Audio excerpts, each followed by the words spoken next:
वह रोता है। यदि शिशु ना रोए तो उसे रुलाने का प्रयास किया जाता है। बच्चा यदि फिर भी ना रोए तो समझते हैं कि होने वाले बच्चे में कोई कमी है। वह पूरी तरह स्वस्थ नहीं है, वह उसका तबीयत ठीक नहीं है। जैसा जैसा हमारा शरीर बढ़ता जाता है वैसे वैसे हमारा रोना और भी बढ़ जाता है। हम ज़मीन पर अपने पर चलना चाहते हैं, कदाचित गिर जाए तो रोते हैं। फिर स्कूल पढ़ने जाते हैं, अच्छे अंक प्राप्त न कर सके या फेल हो गए तो रोते हैं। कई लोग तो आत्महत्या तक भी कर लेते हैं। कुछ समय बाद बीता, सोचा विवाह कर ले तो सब ठीक हो जाएगा। विवाह उपरांत मन नहीं मिलता और पत्नी से पति को अनुकूलता मिलती है और पति को पत्नी से अनुकूलता, तो रोते हैं। कुछ समय बाद बीता तो बच्चे पैदा हो गए, फिर भी रोना कम नहीं होता बल्कि और बढ़ जाता है। पद, प्रतिष्ठा, यश, कीर्ति, जवानी सब आकर चले जाते हैं और बुढ़ापा सामने दस्तक देने लगते हैं। फिर भी रोना कम नहीं होता और बढ़ जाता है। मालूम होता है कि आंखें देखने के लिए नहीं बल्कि रोने के लिए मिली हो। परम पूज्य गुरुदेव जी कहते हैं, इस दुख से भरे जगत में सुख के सपने हम देखे, करते प्रवंचना निज से बीते अनादि के लेखे। इस मरुभूमि के जल में कितने ही बार नहाए, कितने भोगों को भोगे पर अब तक नहीं अघाए। ये मोती सब नम के हैं, जीवन मृतों में लटके, ये छीन बिन हो जाते लगते हल्के से झटके। हम सुख की तलाश हर पल करते रहते हैं और सुख हमारे एक ही झटके में दूर हो जाता है और दुख हमारी झोली में आ जाता है। हम आए थे शांति की तलाश में और हमारा जीवन अशांति से भरा रहता है।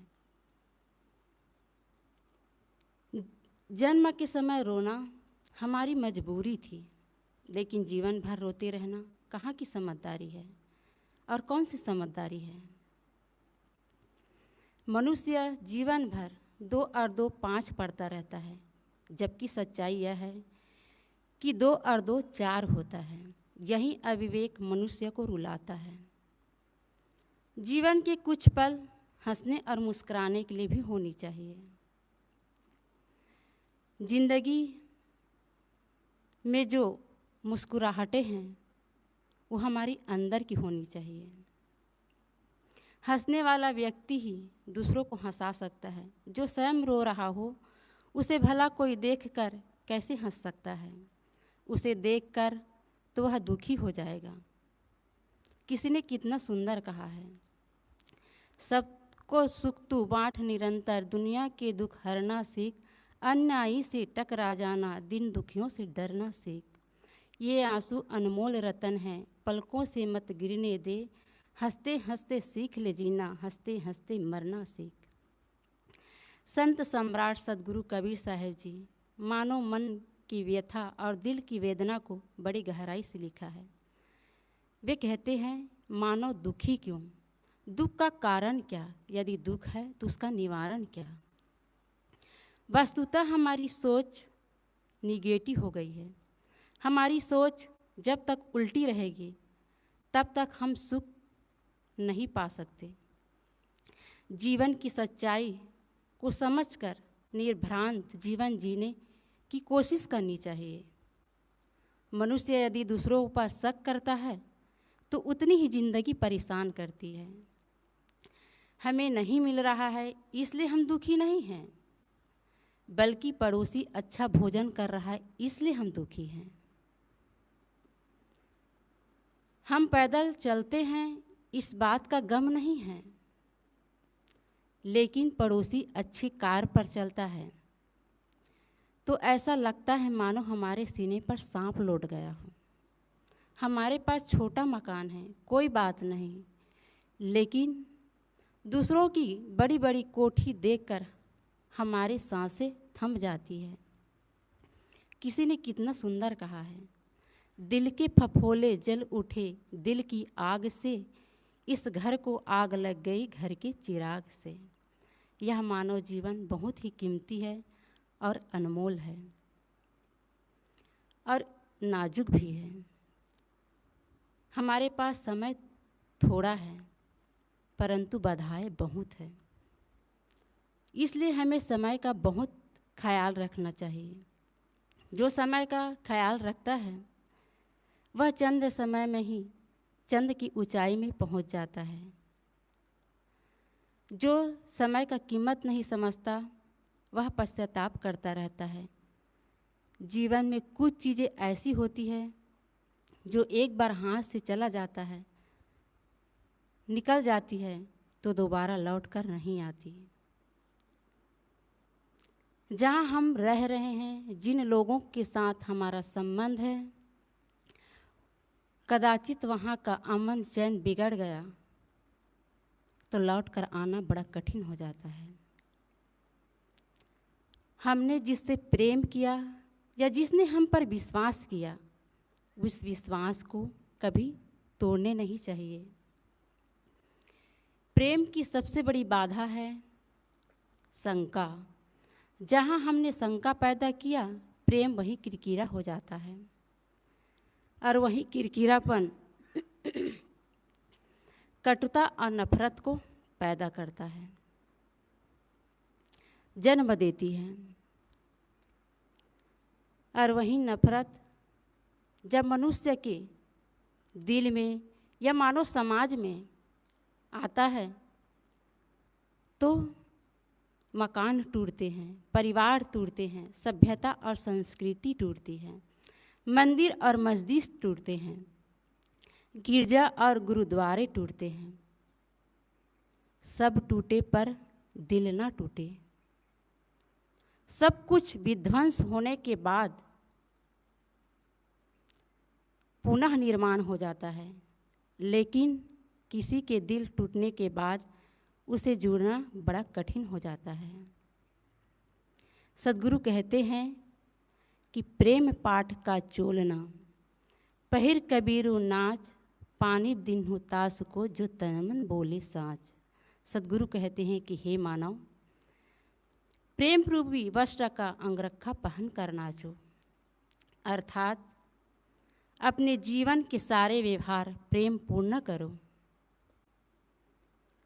यह प्रकृति उसी के जीवन में चमक देती है और विवेकमान उसी के मर्यादा करते हैं जिसके तन में, मन में और वचन में सत्य ही समाया हो। सद्गुरु कहते हैं कि राग, द्वेष, ईर्षा, शोक, चिंता, विकलता आदि में तो लोग जीवन बहुत जी लेते हैं, परंतु प्रेम में जीवन जीने वाले कोई विरले ही है, कोई दुर्लभ व्यक्ति ही है। यदि सब लोग प्रेम में जीवन जीने लग जाए तो यह धरती स्वर्ग बन जाएगी। मनुष्य जैसा देखता है, जैसा सुनता है, वैसा ही बन जाता है और उसके वर्तमान जीवन वैसा ही हो जाता है। इस भौतिकता के चकाचौंध में संसार के लोगों को सच्चे पथ प्रदर्शक और प्रेरणा स्रोत की आवश्यकता है। साधारण लोग तो अच्छे विचार या अच्छी दिशा ना पाने के कारण भटक जाता है और अच्छी दिशा पाने से उसका जीवन अच्छा बन जाता है। इतिहास गवाह है कि अंगुलीमाल भगवान बुद्ध की सानिध्य में आया तो अपने जीवन को श्रेष्ठ बना लिया। रत्नाकर डाकू सप्त ऋषियों के संसर्ग में आने से वह ब्रह्म ऋषि वाल्मीकि हो जाता है।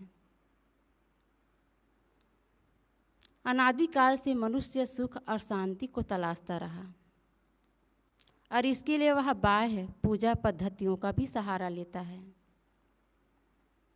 लेकिन शांति का रास्ता अलग है। शांति का रास्ता दुख सुख से परे है। दुख तो जिंदगी का एक हिस्सा है, जो उसे पूरा करता है कामयाबी उसी को ही मिलती है। लेकिन मनुष्य यह भूल जाता है, क्योंकि सुख में आदमी अपने लक्ष्य को भूल जाता है। संसार की पद प्रतिष्ठा मान सम्मान तो यह क्षणिक है। ये तो रेत के समान है जो ढहने में देरी नहीं लगती। कब हमारे हाथ से चला जाए कोई पता नहीं। किसी ने कितना सुंदर कहा है, न मेरा एक होगा न तेरा लाख होगा, न मजाक आपकी होगी न तारीफ आपकी होगी, न मजाक मेरा होगा। अरे गुरु न कर प्यारे, दौलत कोठी ऐसो आरामों का। अरे मेरा भी खाक होगा और तुम्हारा भी खाक होगा।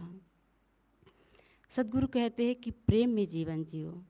राग देश में तो जीवन जीते ही हो, एक बार प्रेम में तो जीवन जी कर देखो, तुम्हारा जीवन स्वर्ग बन जाएगा। क्या तुम नहीं चाहते स्वर्ग जैसा जीवन? अंदर अंदर चाहते हो, लेकिन बाहर से अहंकार भरा है, इसलिए तुम नहीं कह देते हो। इसलिए प्रेम में जीवन जियो। सद्गुरु कहते हैं कि प्रेम पाठ का चोलना, पहिर कबीर नाच, पाने दिन हो तास को जो तन मन बोले सांस। सद्गुरु कहते हैं कि हे मानव, प्रेम रूपी वस्त्र का अंगरखा पहन कर नाचो, अर्थात अपने जीवन के सारे व्यवहार प्रेम पूर्ण करो। यह प्रकृति उसी के जीवन में चमक देती है जिस और विवेकवान मानव उसी के मर्यादा करते हैं जिसके तन में मन में वचन में एक सत्य ही समाया हो। इसलिए हमें सबके साथ प्रेम पूर्ण जीवन जीना चाहिए, अब प्रेममय जीवन बनाना चाहिए। बस इन्हीं शब्दों के साथ मैं अपनी वाणी को विराम देती हूँ। बोलिए सद्गुरुदेव की जय।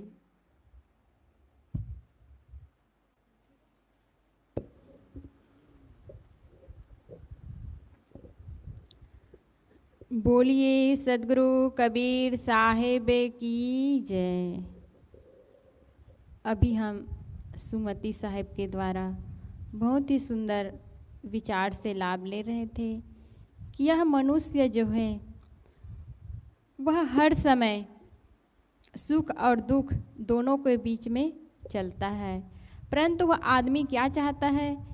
दूसरे को देखकर वह दुखी होता है और दूसरे के सुख को देखकर वह परेशान और अपने ज़िंदगी को दुखमय बना लेता है।